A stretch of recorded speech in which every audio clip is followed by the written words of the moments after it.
Hey, good morning, everybody. Today's January 11th, 2025. This is the Uncommon News Channel, and today we're going to talk about the potential for prophecy to be fulfilled very, very soon. Now, many of you who have been subscribed to my channel for any length of time are aware of what I believe about the Whore of Babylon, who it is, and in my estimation, my personal opinion, the way I read the text, Saudi Arabia is the Whore of Babylon in my eyes, okay?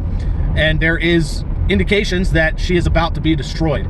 Now, if you've been following the news that's been going on in that part of the world recently, attacks have been ramped up against the Houthis in Yemen, primarily by Israel, the United States, and Britain. They've been attacking ports and a power plant and other civilian type of infrastructure over there, destroying it.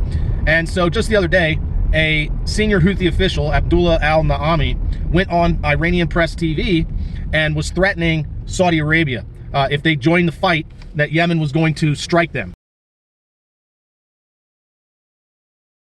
He said that though US and Britain might be attacking them right now, they don't have the means to attack the United States and Britain. So if Saudi Arabia helps out or assists in any way, they assured Saudi Arabia, they assured the kingdom that they would take out their oil infrastructure, their electricity grid, their ports, and their desalination plants. And they have the ability to do that. Saudi Arabia does have assistance from the United States, but it's not enough to stop a coordinated attack between the Houthis and Iran. Iran has been developing missiles solely for the purpose of completely destroying Saudi Arabia, and they've been designing and manufacturing these missiles for a very long time. So we could very well be on the cusp, right on the edge of the Whore of Babylon being completely and utterly destroyed by fire. Now, I know what some of you guys are going to say. We've had this conversation before. You're going to say, well, Doug, look, California's on fire now. The United States is the Whore of Babylon. We've already had this conversation. I appreciate you guys. Feel free to leave those comments in the comment section. I'm going to go ahead and address that real quick before the video is over. I do believe, like I said, Saudi Arabia is the Whore of Babylon. The location is out in the middle of the desert. It's surrounded by major shipping lanes on all sides. So when it's destroyed by fire, all of the biggest merchants in the water are going to see it. They're going to be able to hear the cries from the people in the cities. They're also, also Saudi Arabia is going to be, Saudi Arabia is one of those places that actually does persecute the saints and cut their heads off, right? California does not persecute the saints. They don't cut their heads off. New York City doesn't persecute the saints. They don't cut their heads off. They don't go to war against them physically. They might maybe legally persecute the saints, right? Legally, but they're not rounding up Christians and wholesale slaughtering them. So that's what I think. Okay, there are certain things that require wisdom and discernment here as far as who is the Whore of Babylon. But Saudi Arabia was part of the ancient Babylon Empire, and she is whoring herself out right now.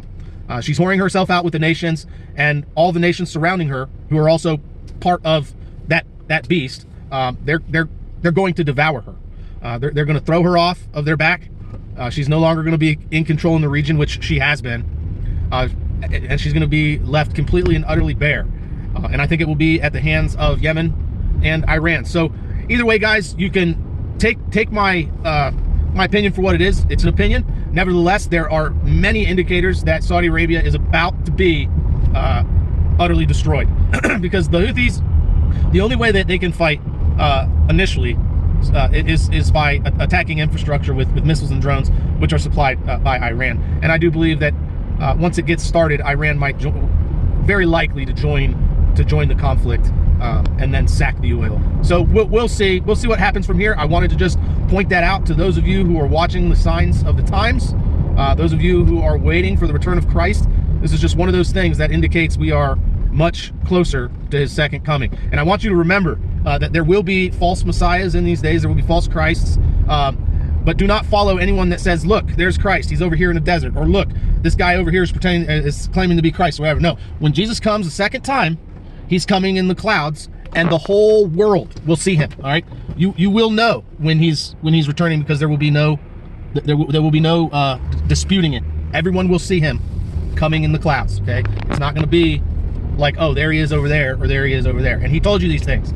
So remember it. Anyways, guys, thanks for watching. Thanks for listening. If you like these videos, you want to support my content, there's a link in the description box where you can do that. Greatly appreciate it. I haven't made any videos recently because we've been swamped with a lot of stuff in my family. We've had 2 flus and strep throat go through our house in the last 2 months. 2 flus, A and B, and strep throat in the last really 5 or 6 weeks. So it's been pretty hectic in the house. I do plan on making a video about the California wildfires. Well, they're not wildfires in my opinion. It's an attack, but they're calling them wildfires. Whatever. I plan on making a video about the California fires. So stay tuned for that. Anyways, thanks for watching. Thanks for listening. And as always, don't forget, help out your neighbors. Bye.